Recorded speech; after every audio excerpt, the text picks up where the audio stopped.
O Senhor esteja convosco. Ele está no meio de nós. Proclamação do Evangelho de Jesus Cristo segundo João. Glória a vós, Senhor. Naquele tempo, ao ouvirem as palavras de Jesus, algumas pessoas da multidão diziam: "Este é verdadeiramente o profeta." Outros diziam: "Ele é o Messias." Mas alguns objetavam: "Porventura o Messias virá da Galileia? Não diz a Escritura que o Messias será da descendência de Davi e virá de Belém, povoado de onde era Davi?" Assim houve divisão no meio do povo, por causa de Jesus.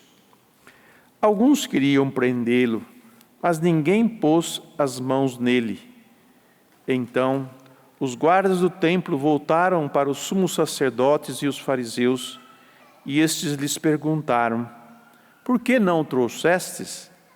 Os guardas responderam: "Ninguém jamais falou como este homem."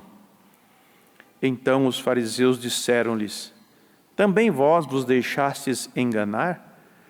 Por acaso algum dos chefes ou dos fariseus acreditou nele? Mas esta gente que não conhece a lei é maldita." Nicodemos, porém, um dos fariseus, aquele que se tinha encontrado com Jesus anteriormente, disse: "Será que a nossa lei julga alguém antes de o ouvir e saber o que ele fez?"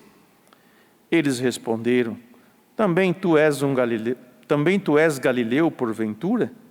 Vai estudar e verás que da Galileia não surge profeta. E cada um voltou para a sua casa. Palavra da salvação. Glória a vós, Senhor. Que as palavras do Santo Evangelho perdoem os nossos pecados. Amém. Amém.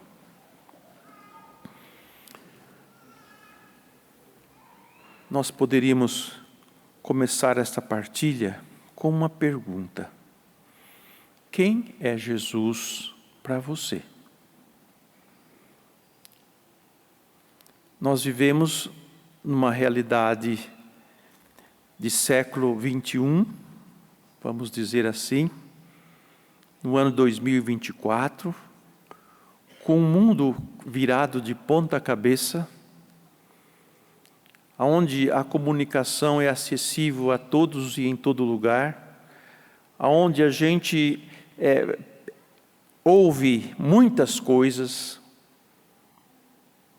tanto boas quanto ruins, e às vezes a gente também fica preso ou desconfiado até do próprio Deus.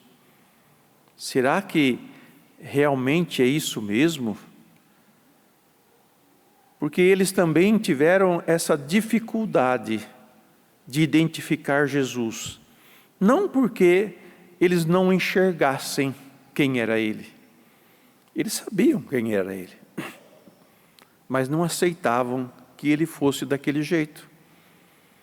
A ideia do Messias que eles tinham era de um Messias que viria de um lugar, sei lá, talvez na cabeça de muitos hoje, né? Jesus viria de uma espaçonave para cá e desceria aqui com luz para todo lado, né? Todo poderoso, e tinha uma ideia de um Messias diferente do que estava sendo apresentado. E, portanto, não deram muita importância a ele, se recusaram a acreditar. Às vezes nós também temos essa dificuldade de acreditar em Jesus e na sua palavra e na fé da nossa igreja, porque nós vamos sugando ou deixando entrar em nós pensamentos e conceitos completamente duvidosos e que põem a gente numa situação de será que é isso, será que é aquilo? Ou então cada um cria a sua própria religião, o seu próprio entendimento da fé e passa a ensinar os outros também a ser assim. É verdade, acontece isso. Quantas interpretações tem sobre Jesus? O que dizem por aí, né? Tem um outro texto também que Jesus pergunta: o que estão dizendo de mim para vocês? E depois ele pergunta: o que vocês dizem de mim? Então, ser cristão nesse tempo que nós estamos vivendo não é muito distante e diferente do que nós ouvimos na primeira leitura, aonde o justo, o santo, era cruelmente perseguido. Porque o que prevalecia no entorno dele?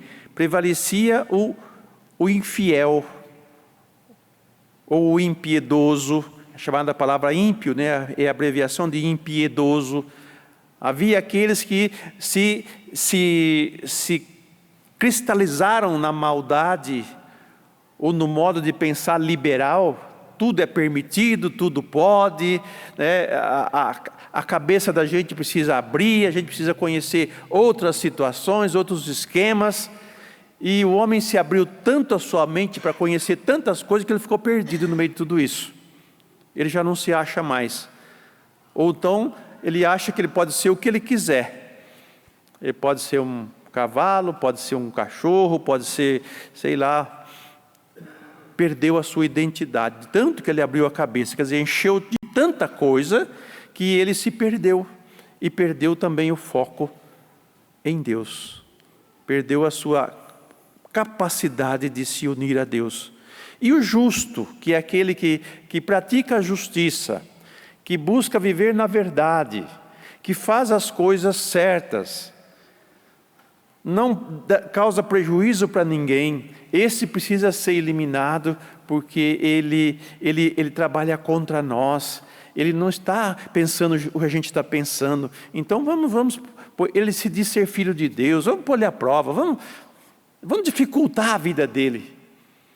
E nessa hora, para o que crê, ele só tem uma referência, que é Deus. Olha, Senhor, o que eles tramam contra mim. Olha, Senhor, o que eles estão a fazer comigo. A única esperança, o único que pode fazer justiça, é nele que este confia. O servo sofredor que nos é representado nessa primeira leitura, que é o Cristo perseguido, o Cristo que vai ser morto, vai ser entregue à morte, ele vai se entregar à morte e vai ser morto e que vai ressuscitar. É muito diferente do que muitos querem que a religião seja. Que a religião seja assim: olha, Deus vai eliminar todos os inimigos. Nós pensamos principalmente nos nossos inimigos e não pensamos que nós somos inimigos dos outros também, né? Que eles também vão pensar a mesma coisa, né? Que Deus elimine os nossos inimigos, elimine as coisas e dê a nós um mundo onde, você diz, a gente é sombra e água fresca, onde a gente não tem dificuldade. Mas o tempo que nós temos aqui é um tempo de decisão, é um tempo de firmar a nossa fé naquele que é Deus. E naquele que veio me salvar, Jesus. E olha como que é a história dele. Muitos falam assim: ô padre, eu quero tanta paz na minha família. Assim, que bom que você quer a paz na sua família. Comece por você a ser um instrumento de paz naquela casa. Quando brigarem, você fica calado. Quando tiver todo mundo calmo, aí sim você dialoga, conversa, vê as necessidades de cada um. Se nós queremos a paz, somos nós que plantamos ela. Não é os outros que vão dar paz para nós. Que nós tenhamos a firmeza naquele que é o príncipe da paz, que é Jesus, né? Colocar a nossa confiança nele e esperar nele. Às vezes vamos sofrer, sim, vamos apanhar, vamos, mas em quem está a minha confiança?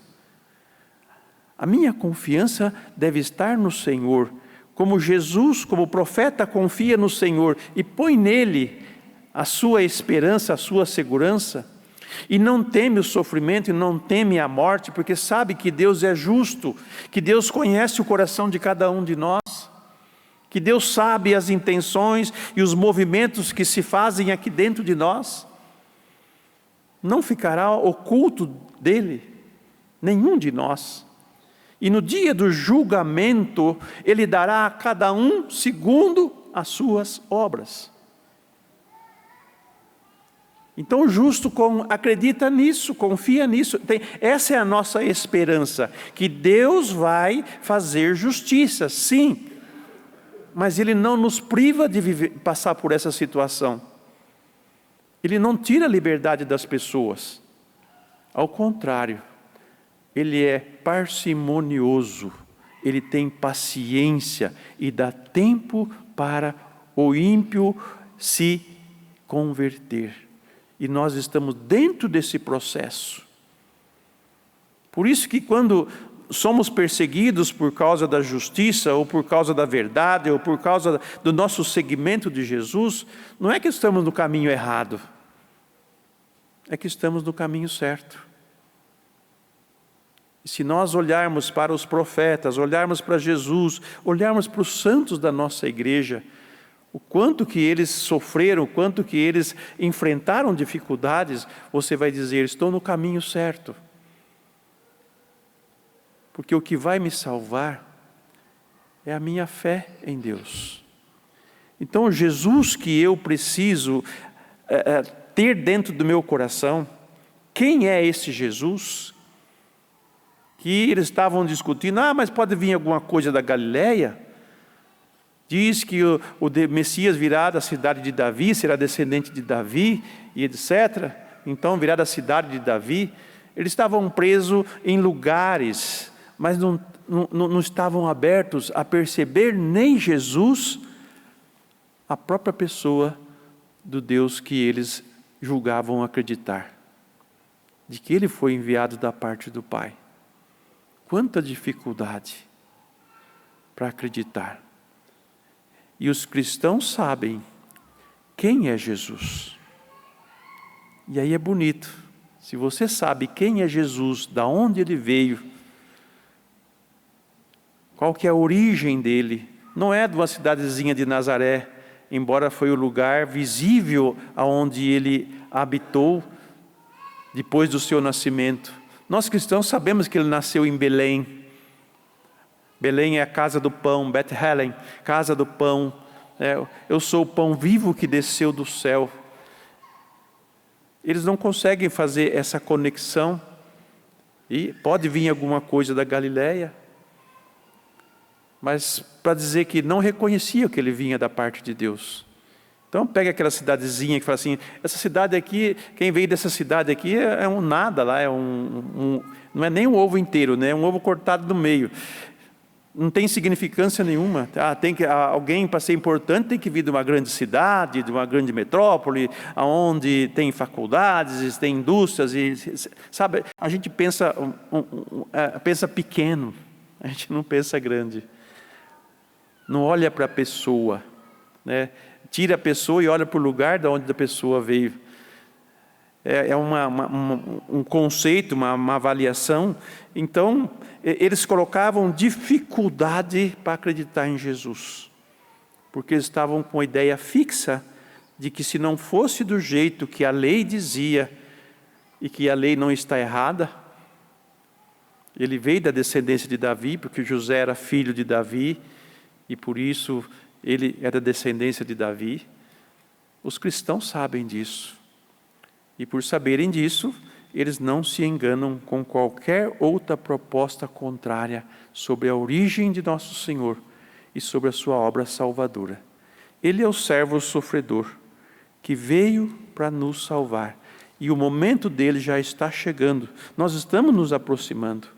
Até mesmo os guardas que foram prender Jesus, voltaram assim convencidos. Ninguém fala como este homem. Eles se enxergaram, coisa que os outros não enxergaram. Então nós vivemos nesse ambiente de quem crê e de quem não crê. E por isso há esse combate, né? Não que um tenta eliminar o outro, porque aquele que tem fé não quer eliminar o outro, Mas o outro que não tem fé e não aceita a minha fé, ele busca me eliminar. Porque a minha fé traz à luz a verdade. E quem está na mentira quer que a verdade desapareça, ou quer que a mentira seja verdade. Então vamos eliminar. Vamos eliminar quem é bom, vamos eliminar quem é justo, vamos eliminar quem é honesto, vamos eliminar quem é fiel, vamos eliminar quem não compactua com o esquema aqui da minha casa, ou da minha empresa, ou seja lá do que for. Vamos eliminar essa pessoa, porque ou ela pensa como nós, ou ela está descartada. Os cristãos são descartados para esse mundo. Então não tenhamos medo do que possamos sofrer ou do que venhamos a sofrer, mas tenhamos a nossa fé firme naquele que é o justo juiz, naquele que dará o prêmio. O profeta confia, Jesus confia e espera no Pai. Abraça a cruz e faz o seu caminho, e é fiel a Deus até o fim. Por isso que ele recebeu glória sobre glória,